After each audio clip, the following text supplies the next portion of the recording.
ce matin, si tu n'as pas d'identité, tu as un problème. Un gros problème. Si tu ne sais pas ce que tu es, pourquoi tu es sur la terre, tu as un problème. Parce que si tu ne sais pas ce qui tu es, le monde va faire de toi ce qu'il veut. Les hommes vont faire de toi ce qu'ils veulent. Parce que tu ne connais pas ton identité. D'accord? Et pendant tout ce séminaire, on a parlé de la délivrance. Parce que la délivrance, si tu n'es pas délivré, tu ne pourras pas entrer dans ta destinée. C'est important, la délivrance. On a caché cette vérité aux gens. Et beaucoup de personnes sont assis, liées, attachées sur des chaises dans des églises. Parce que leur destinée n'a pas été relâchée. D'accord? Et c'est dans ton identité qu'il y a l'autorité. C'est dans ton identité qu'il y a ta destinée. C'est dans ton identité qu'il y a un caractère, qu'il y a une noblesse, qu'il y a un impact. Lorsque Jésus-Christ, lui, quand il a pris son baptême, on dit, celui-ci est mon fils bien-aimé. Il a eu une approbation. C'est comme s'il naissait de nouveau. Non, parce que Jésus n'avait pas besoin de cela. Mais en fait, c'est une imitation pour nous. Il dit, celui-ci est mon fils bien-aimé. Et automatiquement, instantanément, l'onction est descendue. Parce que il avait son identité. D'accord? Et à cause de cette identité, il a été dans le désert. Et dans le désert, il a été tenté. Mais écoutez bien ce que Satan lui dit. Si tu es qui? Le Fils de Dieu. Satan voulait qu'il doute de qui? De son identité. De qui il est en Christ. Qui il est en Dieu, je veux dire. Parce que nous, c'est en Christ. Vous comprenez cela? Et c'est quand il a affirmé, confirmé son identité, qu'il est sorti du désert revêtu de la puissance d'en haut. Si tu ne connais pas ton identité, dans l'esprit, on le sait. Les démons le savent. Tu peux avoir une fonction, on peut te dire par exemple, tu es directeur d'une entreprise. Mais tu ne connais pas ton identité ni ton autorité. Tes employés vont faire de toi ce qu'ils veulent. Si tu ne connais pas ton identité, tu es par exemple professeur d'école, tu es dans une classe, tu ne connais pas ton identité, tu ne connaîtras pas ton autorité. Et dans l'école, les enfants vont se moquer de toi parce que tu ne connais pas ton identité. Vous comprenez ça? N'importe qui va arriver et puis il va se moquer de toi. Parce que dans l'esprit, ça se passe. Tu ne connais pas ton identité. Amen. Amen. Donc nous sommes dans un camp de réveil. Et le réveil va avoir lieu avec des gens qui connaissent leur identité. Amen. D'accord? Des fils, des filles de Dieu. Mais plus que des fils et des filles. Vous savez, Jacob avait 12 fils. Et chaque fils avait un nom. Chaque fils avait une identité. À chaque fils était attaché quoi? Une bénédiction. D'accord? Nous sommes tous là assis. Vous êtes tous là assis. Vous êtes fils de Dieu. Mais vous avez tous un nom. Et comme disait Jude ce matin, vous avez un appel sur votre vie. Vous avez une mission à accomplir. Vous n'êtes pas là pour être là. La Bible déclare en fait, avant même à Jérémie, avant même que tu sois conçu dans le sein de ta mère, je te connaissais. Je t'ai déjà connu de Dieu. Tu avais une identité pour Dieu. Amen. Et dans cette connaissance, parce qu'on vient dans ce monde, on est relâché dans ce monde, mais on revêt la nature adamique, la nature du diable, la nature du péché, et on perd cette identité. Mais lorsque tu reviens en Christ, tu renais en Christ, cette identité, tu le récupères. Mais sauf qu'il y a beaucoup d'enjeux autour de nous, beaucoup de combats. Parce que nous naissons parfois dans des familles où il y a des malédictions générationnelles. Et ces choses-là vont nous combattre. Ils vont nous empêcher d'entrer dans notre identité. Ils vont nous empêcher d'entrer dans notre destinée. Comprenez? Amen. Et il y a un problème aussi de validation. Ce que j'expliquais il y a dans une assemblée.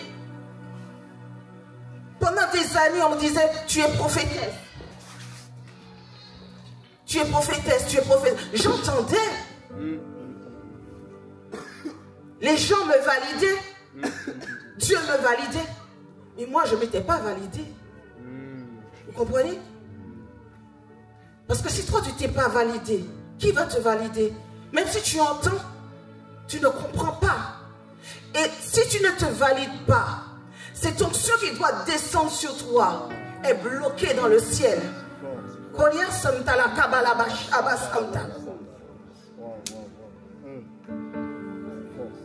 comprenez?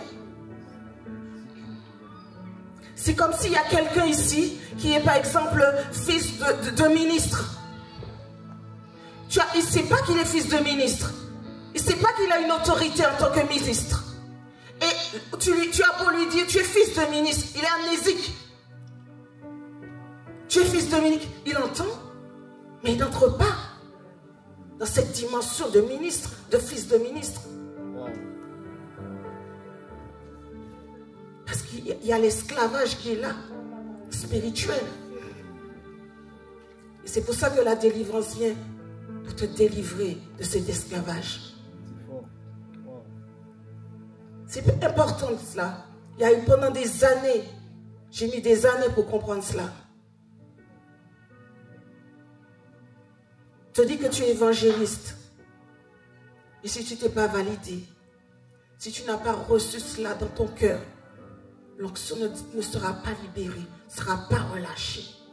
Je ne dis pas que cette onction d'un coup du jour au lendemain, tu vas avoir une onction qui va se déverser sur toi. Mais l'onction, c'est comme si tu vas être enceinte de cette onction. Et l'onction va se développer parce que tu crois, parce que tu t'es aligné avec Dieu dans ton identité. Vous comprenez? C'est pas parce que tu es né de nouveau, comme elle expliquait hier, Sarah, que tu es délivré. Je lis un passage de la Bible qui va vraiment vous... J'espère que ça va vous aider à comprendre. 1 Corinthiens 10, verset 1. Frères, je ne veux pas que vous ignoriez que nos pères ont tous été sous la nuée, qu'ils ont tous passé au travers de la mer, qu'ils ont tous été baptisés en Moïse dans la nuée et dans la mer, qu'ils ont tous mangé le même aliment spirituel et qu'ils ont tous bu le même breuvage spirituel, car ils buvaient un rocher spirituel qui les suivait, et ce rocher était Christ. Amen. Mais la plupart d'entre eux ne furent point agréables à Dieu puisqu'ils périrent dans le désert. Or, ces choses sont arrivées pour nous servir d'exemple, afin que nous n'ayons pas de mauvais désirs comme ils en ont eu. Les désirs charnels. Ne devenez point idolâtres comme quelques-uns d'eux, selon qu'il est écrit, le peuple s'est assis pour manger, pour boire, puis se levèrent pour se divertir. Ne nous livrons point à l'impudicité comme quelques-uns d'eux s'y livrèrent, de sorte qu'il en tomba.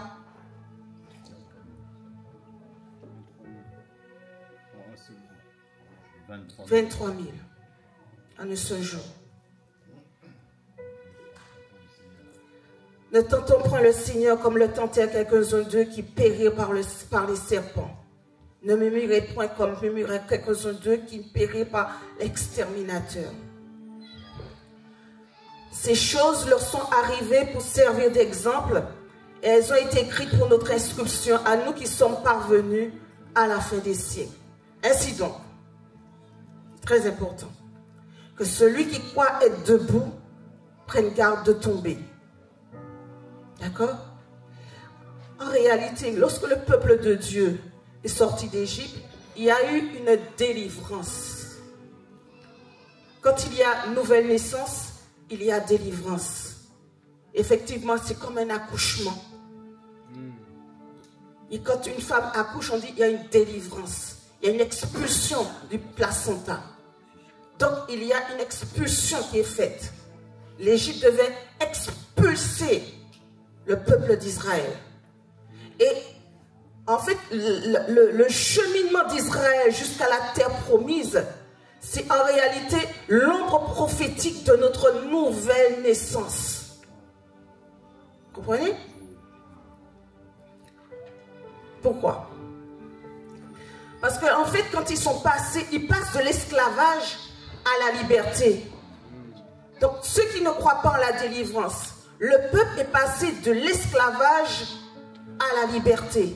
Il a fallu qu'il y ait un Moïse pour leur briser les chaînes de l'esclavage, pour qu'ils puissent entrer dans leur destinée. Vous comprenez? Donc, si vous êtes esclave, vous ne pouvez pas être fils. Et si tu n'es pas fils, tu ne peux pas être héritier. Et si tu n'es pas héritier, tu ne peux pas entrer dans ton héritage. Tu ne peux pas rentrer dans ta destinée. Il dit chasse l'esclave. Fais mourir l'esclave. Tue l'esclave. Afin que le fils hérite.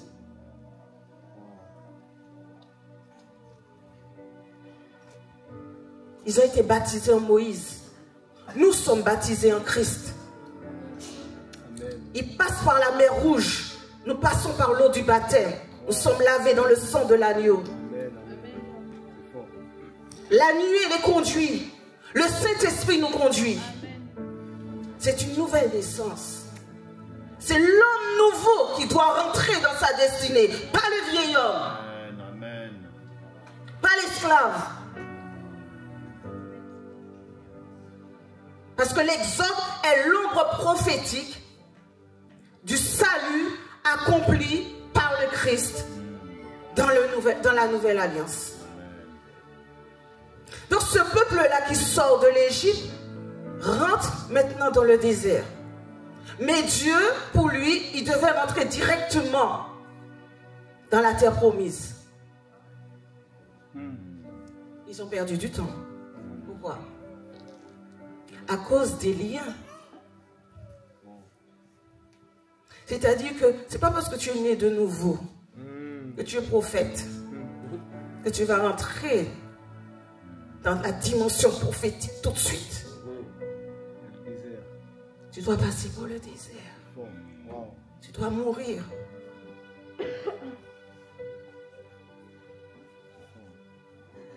Alléluia. Amen. Tu dois mourir. 2 Corinthiens 5, 17. Si quelqu'un est en Christ, il est une nouvelle créature. Les choses anciennes sont passées. Voici, toutes choses sont devenues nouvelles. Ils étaient devenus en Moïse des nouvelles personnes normalement. Est-ce que vous savez ce que ça veut dire Jacob? Le supplanteur. Israël en Égypte, c'était les descendants de Jacob. Vous voyez? Mais un jour, Jacob a combattu avec Dieu. Il a été frappé à la hanche. Et il a eu un autre nom. Un nom nouveau. Pour entrer dans la vraie destinée. Le véritable héritage. Il a combattu. Mais c'est cette descendance qui est en Égypte. Et cette descendance qui sort de l'Égypte doit naître de nouveau, doit être une nouvelle création, un nouvel homme parce qu'il doit dominer. Israël veut dire vainqueur de Dieu. Donc Dieu les voyait comme des vainqueurs. Mais regardez quand ils arrivent au pays de Canaan, ils se voient comment? Des sauterelles. Amen. Tu n'es pas né de nouveau. Tu te verras comme une sauterelle. Et même si tu es né de nouveau, à cause des liens, à cause du manque d'identité, tu te verras comme une sauterelle. Tu ne vas pas arrêter de te comparer aux autres. Tu ne vas pas arrêter de te rabaisser. Tu ne vas pas arrêter de t'humilier. Parce que tu ne te vois pas comme Dieu te voit. Tu te vois comme une sauterelle. Moi, je me suis vue pendant des années comme une sauterelle.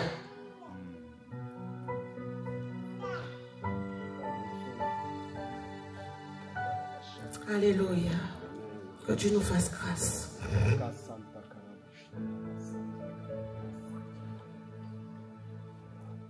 Dieu te donne une identité parce que tu as une mission. Tu n'es pas là pour être là. Chacun d'entre vous a une mission. Vous avez une sphère d'autorité. Vous avez une mission accomplie sur la terre. Vous êtes là, Dieu vous a choisi pour quelque chose de précis. Il ne vous a pas envoyé pour accompagner quelqu'un. Il vous a envoyé pour que vous soyez avec Dieu dans son intimité. Vous puissiez découvrir qui vous êtes. Qui tu es. Est-ce que tu sais qui tu es? Est-ce que tu connais la dimension dans laquelle Dieu veut t'employer? Parfois on cherche la validation des hommes et ça nous coûte beaucoup. Si tu as la validation de Dieu, si tu es sûr que Dieu t'a envoyé, si tu es sûr que Dieu t'a choisi, tu n'as pas besoin de la validation de quiconque.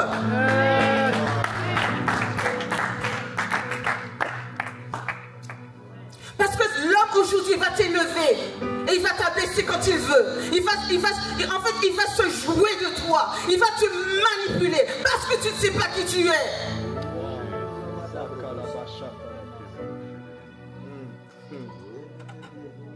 Et à cause de ça, tu vas perdre ton identité et non seulement cela, ton autorité.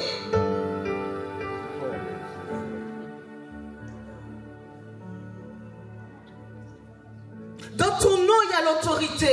Israël veut dire vainqueur. Israël était appelé à dominer. Ils étaient appelés à écraser les Cananéens, à les détruire. C'est l'homme nouveau qui s'empare du pays de la promesse. Pas le vieil homme. Le vieil homme doit mourir en Égypte. Le vieil homme doit mourir dans le désert. Et c'est l'homme nouveau qui domine. C'est l'homme nouveau en Christ.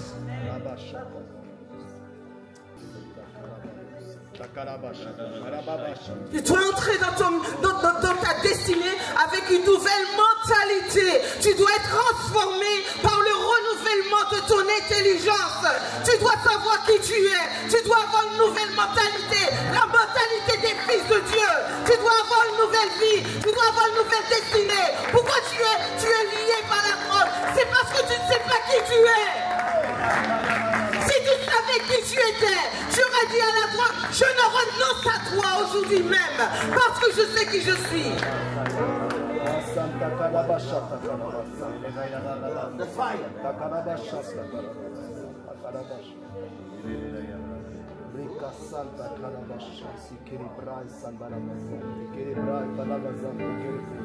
La vraie bénédiction a un prix. Tu peux essayer de réussir comme Jacob. Tu peux essayer de faire des compromis. Tu peux essayer d'acheter des gens. Tu peux essayer de faire de façon à ce qu'on m'aime. Donc je fais tout ce que tu veux. Parce que je désire que tu me valides. Tu peux avoir des stratégies humaines. Tu peux même faire des pactes, des alliances démoniaques. Parce que tu ne sais pas qui tu es.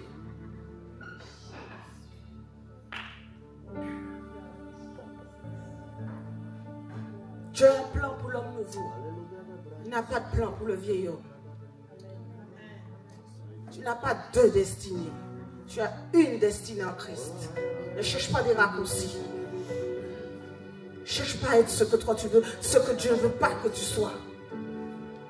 N'essaie pas de ressembler à quelqu'un d'autre. Tu es unique. Dieu se sert de toi avec ton caractère, avec avec qui tu es. Tu as ta propre histoire. Tu as ta propre identité. Ne cherche pas à ressembler. Ressemble à Christ.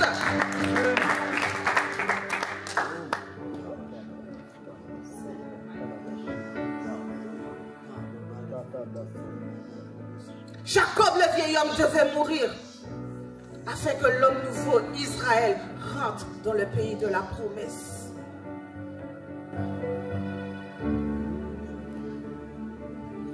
Parce que Jacob était déterminé. Est-ce que tu es déterminé?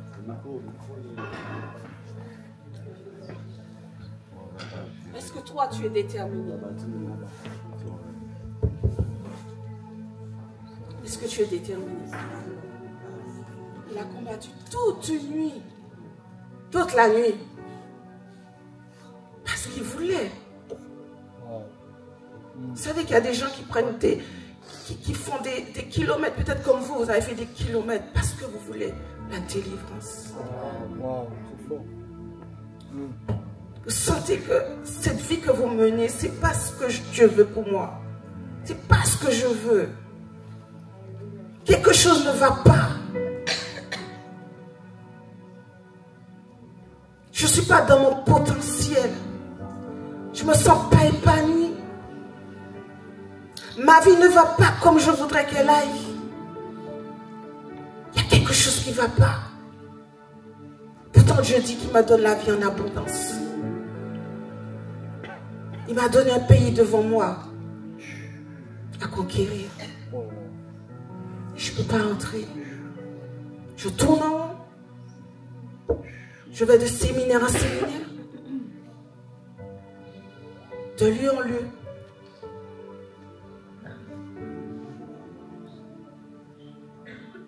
Amen. Amen. Amen. Je cherche une nouvelle génération, vous savez. C'est une nouvelle génération qui est rentrée à Canaan. C'est-à-dire que le vieil homme, la vieille génération a péri. Moi, j'appelle ça la nouvelle génération prophétique.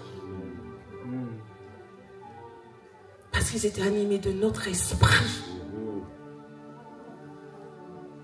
Parce c'était l'homme nouveau qui domine. Dieu veut faire de vous des conquérants, des vainqueurs. Vous savez qu'Israël n'est pas dans le monde pour être dans le monde. Israël avait une mission. C'est l'horloge de Dieu dans les nations. C'est la lumière dans les nations. Israël a une place particulière. Donc Dieu choisit Jacob, fait de lui Israël, pour que Israël ait un impact dans le monde, une mission dans le monde. Mais Israël doit entrer dans une autre dimension pour pouvoir être le vainqueur dans le monde. Tout tourne autour d'Israël, vous voyez? D'accord? Donc toi-même, Dieu t'a choisi. Dans le rouleau du livre, il était question de toi. Il t'a donné un corps qui va mourir, qui va pourrir. Il t'a donné un corps pour venir sur la terre pour accomplir une mission. Ne te laisse pas distraire. Concentre-toi. Sois focus sur la destination finale.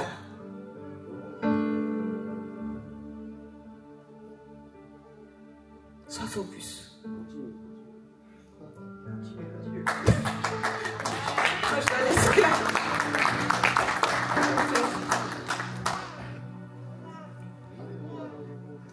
Alléluia. Oui, Dieu nous a choisis pour être des signes. Il y a un passage de la Bible qui dit: me voici avec les enfants que tu m'as... Comme si nous devons être des signes. Nous sommes des miracles de Dieu. Est-ce que tu sais que tu es un miracle? Tu es un miracle. Tu es un signe parmi les nations. Israël est un miracle parmi les nations. C'est une petite nation parmi les grandes nations, mais qui fait trembler toutes les nations. Et ce n'est pas par sa propre force, ni par sa propre puissance, mais parce que l'Éternel, Dieu des armées, est au milieu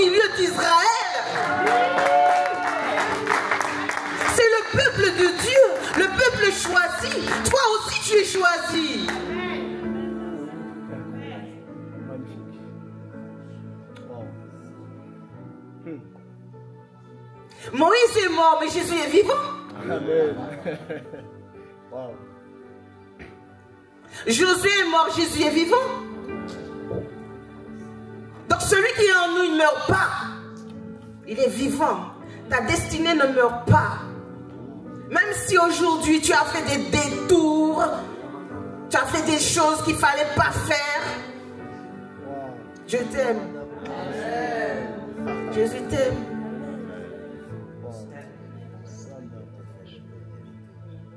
Le plan n'a pas été détruit. Il n'est jamais trop tard. Ne dis pas que tu es vieux. Ne dis pas que tu es trop jeune. Ne dis pas que tu es un enfant. Le plan est là. Il a été inscrit de toute éternité, depuis la fondation du monde. Et si tu reviens, les choses vont se déclencher. Amen. Amen. Je vous aime. Wow. Moi aussi je vous aime. Soyez bénis.